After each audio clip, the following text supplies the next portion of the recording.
আমি যদি এখন বলি যে ভাই আমার এখানে কিছু হুজুর দেন, আমি যদি এখানে বলি যে আমার ভালো মানুষ দেন, এখানে তো আমি মানুষ হিসাবে এমপি হিসাবে আমি বলবো না নাকি আমি 1 লাখ টাকা থেকে মাল বানাই নিতাম আর সোনাঘাট মাধবপুর যেমন ধরে ওই লোক মারতাম না। রাস্তা তো আমরা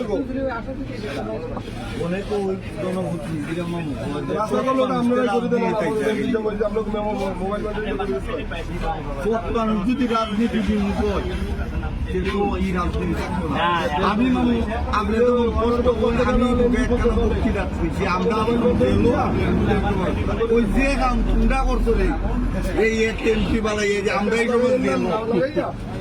এখন পরিষ্কার আমি আজকে মরলেও মরমো, 10 বছর পরে মরলেও মরমো, আমি প্রস্তুত সবকিছু।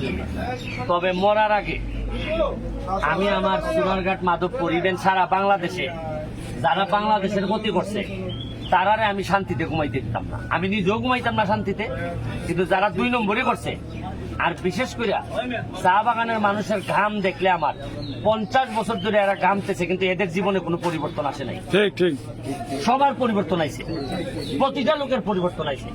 চা বাগানে ব্যবসা করে আমার বাপের পরিবর্তন আইছে, আমার বাপ ধনী হয়েছে, কিন্তু চা বাগানের মানুষ ধনী হয়নি। এইবার এই 5 বছরে ধনী হওয়ার অধিকার চা বাগানের মানুষের আছে। আমি বানাই দিয়া স্যার মেয়েরা দেখুন আমি কিতা খেলা দিয়া দিই।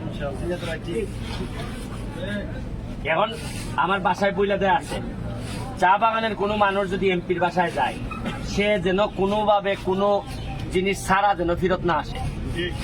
বলা আছে গিয়া দেখো তুমি, বলা আছে যে অন্য লোক যদি ফেরত দেও এটা মানন যায়, কিন্তু চা বাগানের মানুষ আমার দুঃসময়ে আমার বাসায় তুলছে। আমার এমন সময় এরা ভোট দিচ্ছে যেটা আমি আশাও করি নাই যে আমার ভোট দিবে।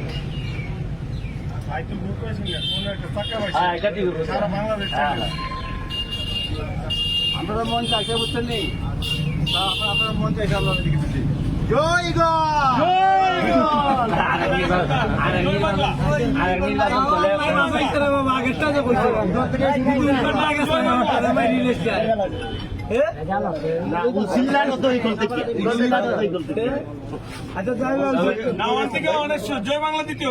তবে রে ভাই আমার একটাই অনুরোধ, আমি যেহেতু তোমরা লেগে যদি সত্যিকার অর্থে মনে করো তোমরা লেগে আমি আসি বা গরিব মানুষের লেগে আসি, আমার হয়তো তোমরা মরার থেকে বাঁচাইতে পারতাম, কিন্তু যতদিন বাচ্চা আছি তোমরা কর্ম দ্বারা আমার কিছু সহযোগিতা হইল, আমার লেগে দোয়া হইল। আর আমার যদি বাঘ বার লোকে খাই নিত চাইতে আটকাই দেয় না আমার যে বাঘে খাই নিত তোমরা আটকাই দেয় না হ্যাঁ তছনছ করে লাগবো ভাই, তছনছ করলাম